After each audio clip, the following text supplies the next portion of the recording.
Hello, my beautiful people. Hola, mi gente hermosa. I seriously did not think that I would miss the day that I say that. I feel like a total complete stranger to this. Oh my God, this is crazy. But first and foremost, let's get into it because there's a slew of things that we have to catch up on, like where I have been. For those of you that don't know, last year in January, I gave birth to a sweet baby boy, and pretty much I took a whole year off of YouTube to focus on being a mom. Before anything, I just want to say that becoming a parent was truly a blessing for me personally because I do believe that my son has saved me from a lot, and because of him, I'm growing each and every day.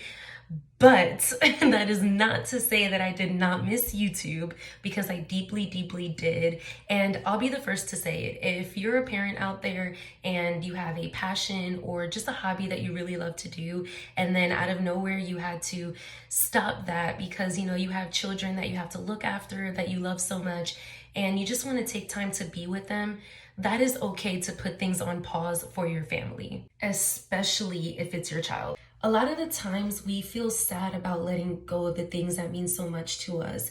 And then we start to guilt trip ourselves into thinking that we can't get it back or it's too late. And I'm here to remind you that's not true. I once heard a woman say, your kids are your motivation, not your excuse. And when I heard that, I was like, hell yeah, he's my motivation. So guess what? Your girl is back on YouTube and she's not going anywhere. So now that you have an update, let's get into today's video. So to pretty much reiterate what I said earlier, as a first-time mom, I find myself busy a lot, especially during the day. I mean, we all know, as soon as we wake up from sun up, it's go time. You feed your child breakfast, you turn on the TV, you get straight to work. Then lunch comes around, feed your child lunch, get back to work. And then before you know it, dinner starts creeping right around that corner. You take a couple of hours to get prepared for dinner, you make the dinner, you feed your child, then you feed yourself and your significant other if you have one, and then right after you're done eating, you bathe your child or you shower them, however, and then you put them to sleep. And then you get time for yourself. Can anybody else relate to that? Yeah, me. But one important thing that I would notice throughout my day is that I would daydream a lot. Like, a lot.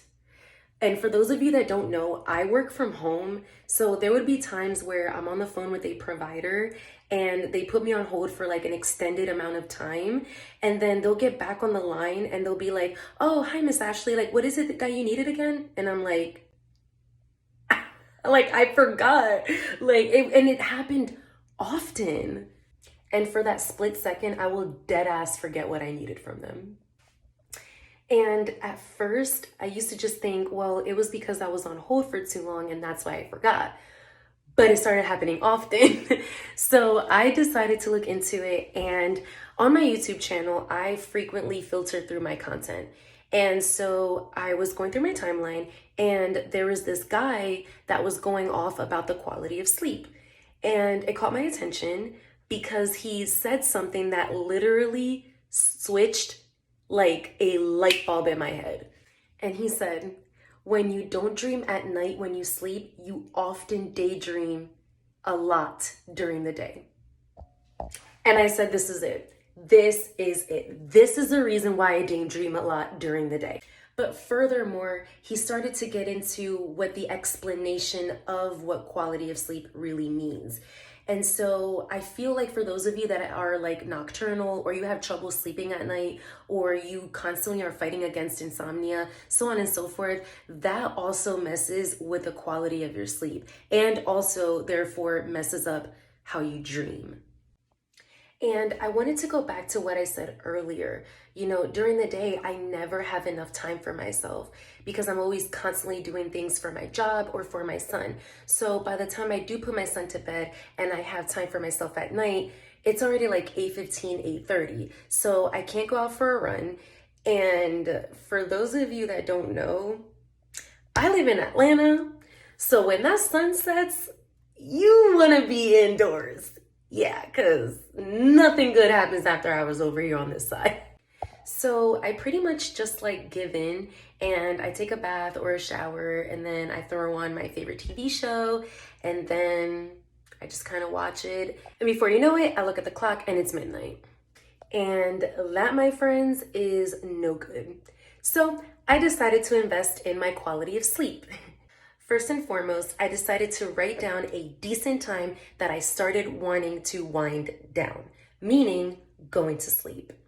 I chose 10 p.m. So in order for me to achieve that, I had to first put things in motion. Rule number 1, you can't eat 2 hours before you go to sleep. Yes, 2 hours. And that means anything except for water. 2, no eating spicy food. Sorry. 3, limit screen time. Yes, y'all know who I'm talking about. I'm talking to y'all. Put them phones down. At least 30 minutes before going to bed. 4, make sure you take a warm bath or like a warm shower and use like your favorite things, your favorite bath bombs, your favorite chill pills. And if for those of you who don't know what a chill pill is, it's like those little pills that like you throw in your shower and it dissolves and it's like this misty smell. Like, oh my God, it's just amazing. So yes, choose your favorite one. Last but certainly not least, 5, sunlight. Yes, you heard that right. Sunlight. You all know by now that I work from home. So that means that I'm literally inside of my house from the moment I wake up to the moment I fall asleep. Not anymore, because I realize how important it is that I need sunlight. So I go for walks during the day. And if you follow me on social media, you know that I take my son and myself on a rooftop every morning before I start my day to work for at least 13 to 20 minutes. And the benefits are amazing. It is much needed in order for you to get a great quality of sleep at night. And I'm going to explain why. It is super, super essential for your sleep, because it interferes with your circadian clock, which then affects how alert you are during the day, hence the daydreaming.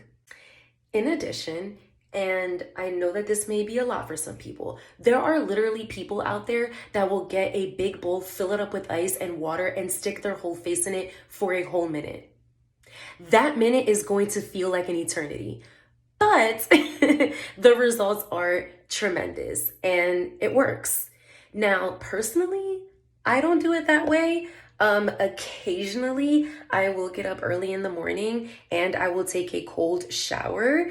And at first, when you try it, it's going to feel like you're dying. You're literally going to want to jump out of that shower. But every day you try it for a minute longer, and every day you get used to it just a little bit better, and before you know it, it becomes second nature to you. So before I end this video for today, I just want to remind all of you, try to work on the quality of your sleep and dream like there's no tomorrow, because literally dreaming provides you messages, almost like a vessel that the universe uses to provide you information about the world around you. And without that, you can't move to the next step, which is lucid dreaming. And that's a conversation for another video. So with that being said, stay safe, stay blessed, and most importantly, stay peaceful. And I'll see you in the next one. Bye.